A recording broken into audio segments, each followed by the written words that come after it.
I met a gypsy. We should talk about 2013 because that was a good year. Yep. I remember being in the stands at A1. Yep. Sickest race. I remember being really cold.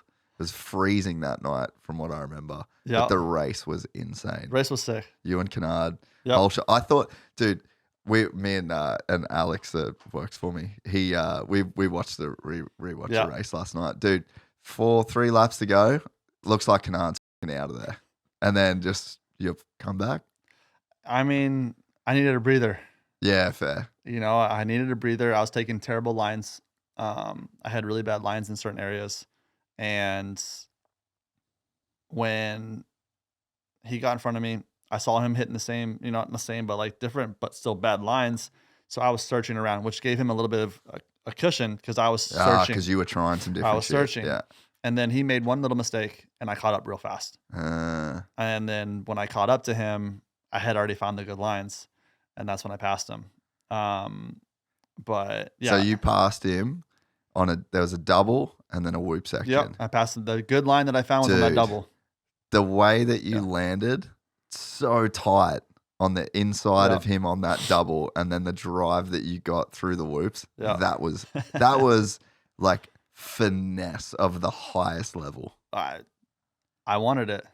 I knew when I landed that double good because we kept casing it. Yeah. And I finally found the good line where I could make it. And you were so tight compared to him. And I knew when I found it, I knew I could land it close to him. He wasn't going to beat me in the whoops. So it was everything I had and scrubbing the strip a little bit. But then I didn't want to run him out so wide to take him out. But I knew if I just slowly went into his line, we were going to hit. And me being the bigger guy, he was going to get the shit into the stick when it came to having to slow down. And it worked. Had it not, and had I had to keep running it, I would have kept going. Yeah. But I didn't have to. When I hit him, I felt him go hop hop. And I was able to go the double quad still, and I had a big enough gap to where I was okay. But no, that was an awesome night. And Trey's still a good friend of mine, so it was cool to be 1 and 2 on that one. Well, I think the cool thing about that is that he'd missed so much time with injury, and it was horrific. I was actually there the night he and Mo had that crash. So was I. Fuck, that was bad. I was behind him. Really? Huh? Dude, I thought he was dead. Yeah, I was behind him. Fuck. Yeah. That would have been so scary to see. That's like worst case scenario. I didn't want to race the rest of the night. I don't blame you, dude. No one knew what was wrong with him. Yeah, no one. Even K-Dub on the line's like, fuck this. But we had to. I was doing shit that year anyway. But I mean, I didn't want to race because I was out of shape.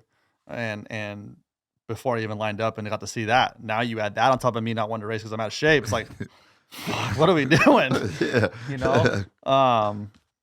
But no, he had a really bad back injury. Broke his back really bad. Yeah. And that I don't think. I think if he would have broke his back a different way, I don't think it would have ever been to the extent of him getting landed on like that. Yeah. Him getting landed on and on TV seen, that's what made that injury so bad. I agree. Yeah, because it's like worst case scenario.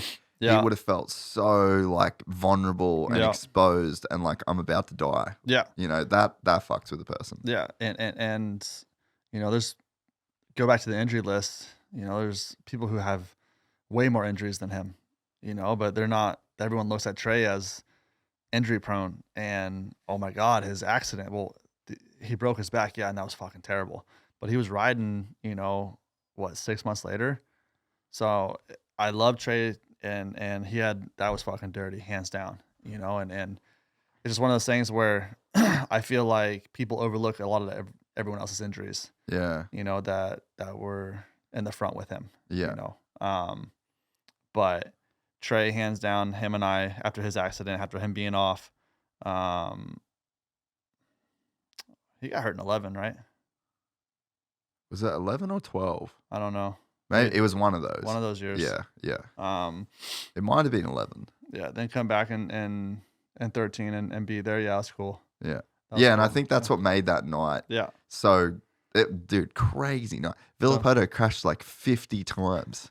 Like just the Yeah. shittest night he's Yeah. probably ever had in his life. Yeah. And while that's going on, two absolute fan favorites Yeah. are just going at it. Like Yeah. that was such a sick night.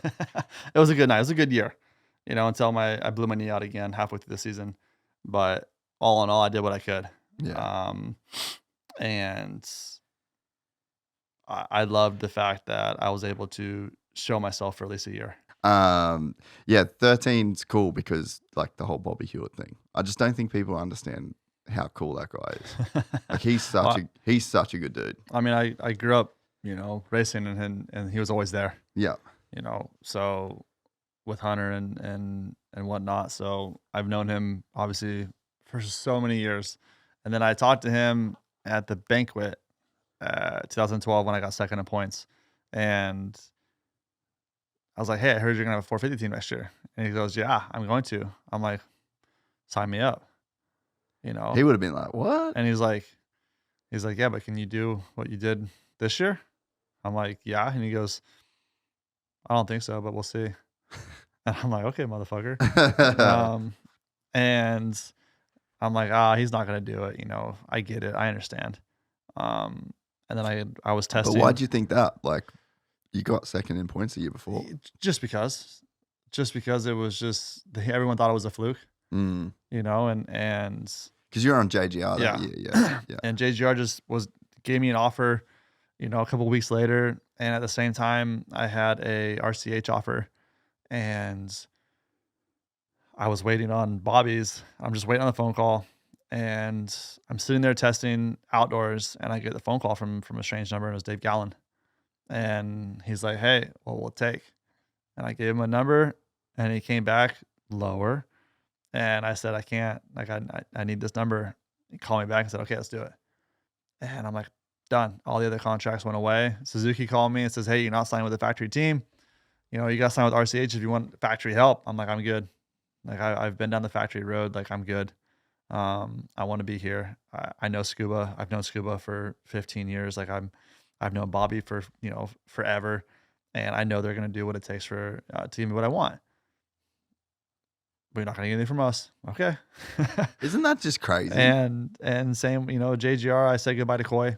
Obviously it sucked, but I mean, I had to go. And same with RCH, obviously. So when I signed, my first day was horrible with them. I was horrible on the bike. We were in altitude. Bike wasn't, what I wanted. I was scared. I was like, what the fuck did I just do? And where'd you test? Were you up in like the high desert or something? No, past Kahia at the ranch, whatever it was back in the day. Dude, I fucking hated that place. So I was there on Supercross track and it was miserable. Dude, the worst. And I went to Milestone the next day and the normal sea level I was riding. I'm like, okay, fuck yeah, this is awesome. Yeah. This bike is so good. So it went from an instant, oh shit, to yes, just a single day, and from that day on, it was just, let's go. But yeah, Bobby Hewitt, because, maybe I brought it up to him at the banquet is maybe a reason why he signed me. We're excited to announce the launch of our new membership site, gypsytales.com, packed with exclusive content and perks that you won't find anywhere else. This is your chance to become a part of the Gypsy Gang. And as a special bonus, if you sign up to an annual membership, you'll be entered into the draw to win our custom-built TC125. Gypsy Gang.